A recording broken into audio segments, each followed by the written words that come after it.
आरोग्य। हेलो, हाय, नमस्कार। मैं हूं आपकी होस्ट और दोस्त कल्पिता और आप सभी का स्वागत है हमारे कार्यक्रम में जिसका नाम है आरोग्य। दोस्तों, हमारी अच्छी सेहत के लिए बहुत जरूरी होती है हमारी नींद, और अगर ये नींद पूरी ना हो पाए तो इससे हमें बहुत सारी समस्याओं का सामना करना पड़ता है। इसे हम इंसोम्निया कहते हैं।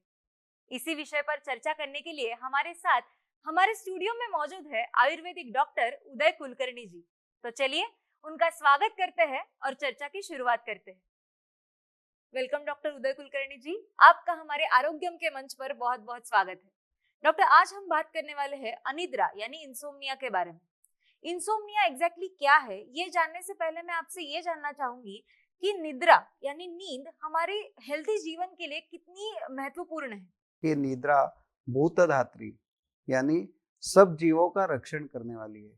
इसी की वजह से हमारे शरीर में बल भी रहता है, इसी की वजह से हमारे जो शक्ति है वो भी रहती है, बुद्धि, स्मृति, ये सब चीज़ों के लिए।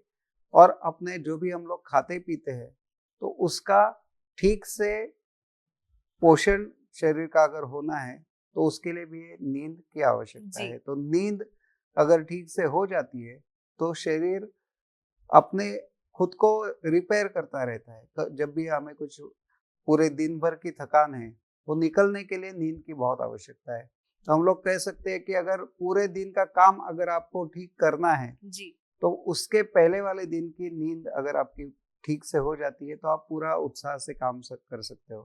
अगर नींद नहीं आती है तो बहुत रोगों का कारण भी हो सकता है। तो इसके लिए अनिद्रा, जिसके ऊपर आज चर्चा करने वाले हैं, वो अनिद्रा बहुत रोगों का कारण हो सकती है और निद्रा बहुत रोगों को ठीक कर सकती है। जी डॉक्टर, जैसे कि हम देखते हैं कि नींद ना आने के बहुत सारे कारण हो सकते हैं। कभी हमें बहुत सारी टेंशन हो गई या फिर हम किसी चीज पर बहुत ज्यादा विचार कर रहे हो तो हमें नींद नहीं आती। तो हम ये कैसे डिफाइन करें कि हमें जो नींद ना आने की समस्या हो रही है वो टेम्पररी है या फिर हमें अनिद्रा की समस्या हो रही है, हमें डॉक्टर के पास जाना चाहिए। जैसा कि हम लोग जानते हैं कि नींद ठीक से हो नहीं रही है, बहुत दिनों से हमें अनिद्रा हो रही है, तो ये कभी कभी सिर्फ किसी चीज के वजह से होता है कि किसी को परीक्षा एग्जाम्स है तो उस वक्त नींद नहीं आती है, बहुत स्टडी करना है तो उस वक्त नींद नहीं आती है, किसी को किसी जगह पे जाना है, जल्दी उठना है तो उसकी वजह से भी नींद नहीं आती है।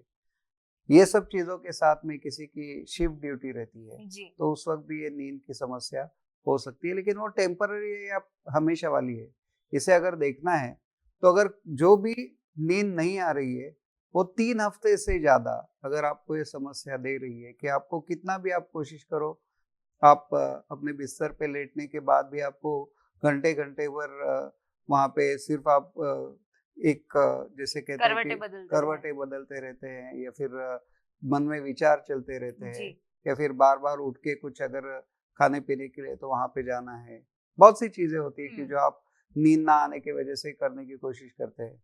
तो ये सब चीज़ें अगर आप कर रहे हो और 3 हफ्ते तक ये सब लगातार सिलसिला चल रहा है तो उसका मतलब है आपको शायद अनिद्रा की बीमारी जुड़ चुकी है।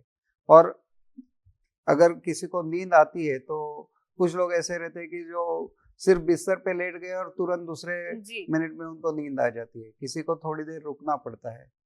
तो अनिद्रा में आप कितनी भी कोशिशें करो फिर भी उसको घंटों घंटों तक वहाँ पे नींद नहीं आती है, तो उसे हम लोग कह सकते हैं कि ये निद्रा नाश की उसे बीमारी हो चुकी। जी डॉक्टर, इसके क्या कारण होते हैं? मतलब अनिद्रा की समस्या है जो टेम्पररी है तो वो हमें पता ही है कि छोटी छोटी चीजें होती है जिनके ऊपर हमें स्ट्रेस आता है या फिर कुछ टेंशन रहता है तो हमें नींद नहीं आती। लेकिन अनिद्रा की जो ये बहुत समय तक चलने वाली समस्या है उसके एग्जैक्टली कारण क्या हो सकते हैं? कुछ शारीरिक बीमारियां भी हो सकती है कि जिसकी वजह से नींद उड़ जाती है। जैसे हम लोग देखते हैं कि बड़ी बीमारी अगर घर में किसी को हो गई है तो उसकी वजह से चिंता होने लगती है और ये चिंता होने की वजह से हमारे नींद उड़ जाती है।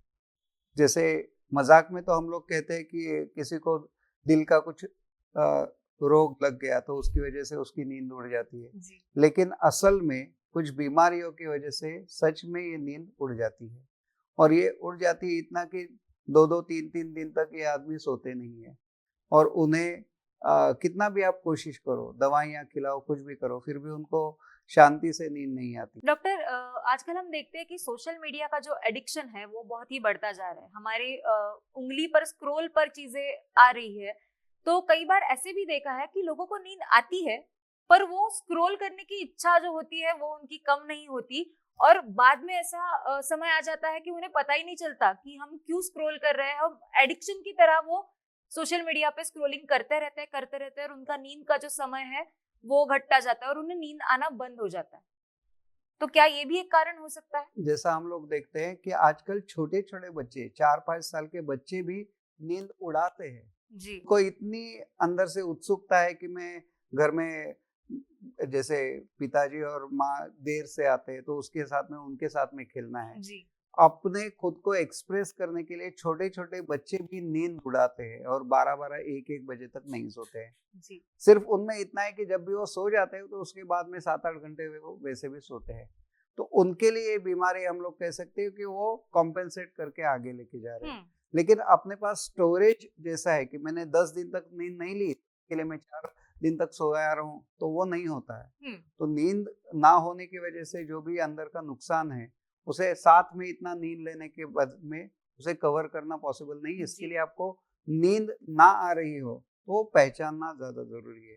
उसे पहचानने के बाद अगर आपको उसके ऊपर कुछ एक्शन लेना है, जैसे कहा जाता है कि कितनी नींद ज़रूरी है हर एक को, तो प्रकृति के हिसाब से हर एक को कम से कम 4 से 5 घंटा नींद की ज़रूरत है। कम से कम इसलिए क्योंकि हर एक की प्रकृति अलग रहती है। कुछ लोग हैं जो 2.5 घंटे के लिए भी सोने के बाद उनके शरीर के ऊपर असर नहीं होता, उन्होंने खुद को उस तरीके से ढाला हुआ रहता है। तो ज़ीरो स्लीप की तरफ भी कुछ लोग कोशिश करते हैं। ज़ीरो स्लीप यानी सोना ही नहीं है, लेकिन वो अलग तरीके के कारणों के लिए उनको वो करना है, तो वो स्पेशल केसेस है। लेकिन नॉर्मल आदमी को देखा जाए तो कम से कम 4 से 5 घंटा नींद की ज़रूरत है। 6 से 7 घंटे अगर आप नींद लेते हो तो एप्रोप्रिएट कहा जाता है। 8 घंटे से ज़्यादा अगर आप सो रहे हो तो ज़्यादा सो रहे हो। तो इसके लिए आपको 6 से 7 घंटा नींद पर्याप्त मात्रा में मिलती है, तो आपका शरीर का जो रिपेयर वर्क है अंदर शरीर जो करता रहता है उसके लिए भी वो पर्याप्त है। आपको अगर किसी भी अच्छे काम के लिए शरीर को तैयार करना है तो उसके लिए भी 6-7 घंटे की नींद की आवश्यकता है। और एग्जाम टाइम्स में हम लोग देखते हैं कि बच्चों को नींद कम होती है, उनके साथ में माँ बाप की भी नींद कम होती है। उम्र के हिसाब से भी नींद का प्रमाण जो है वो बदलता जाता है। 7-8 घंटे की नींद बच्चों को या फिर एडोलसेंट एज तक ठीक है, उसके बाद में वो 6-7 घंटे पे आ जाती है। और थोड़े से सीनियर सिटीजन्स में 4 से 5 घंटा भी नींद उनको काफ़ी हो जाती है।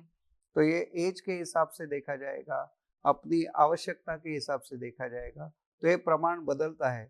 लेकिन बेड पे जाने के बाद में, बिस्तर पे जाने के बाद में 10-5 मिनट में अगर जिसको नींद आती है तो हम लोग कह सकते हैं कि इसकी जितनी भी नींद है उतनी पर्याप्त है। और नींद ठीक से नहीं हो रही है या हो रही है, इसका एक प्रमाण ये भी है कि सवेरे उठने के बाद में आपको फ्रेश लगना चाहिए। जो भी काम है उसमें मुझे रुचि आनी चाहिए, तो वो नींद पर्याप्त है ऐसे हम लोग कह सकते हैं। तो ये डिपेंडेबल है, वेरिएबल है, लेकिन ये सब चीज़ों को हम लोग जोड़ते हैं तो हम लोग कह सकते हैं कि 5 घंटे से लेके 7 घंटे तक की नींद और उठने के बाद में फ्रेश लगना, ये उसके लिए साधारण नींद है और वो नींद का बीमार नहीं है। जी डॉक्टर, अभी जैसे आपने बताया कि उम्र के हिसाब से या फिर हर एक व्यक्ति के प्रकृति के हिसाब से उसकी नींद की जरूरत अलग अलग होती है, तो इंसोम्निया होने की जो संभावना है वो भी क्या उम्र के हिसाब से बदलती रहती है?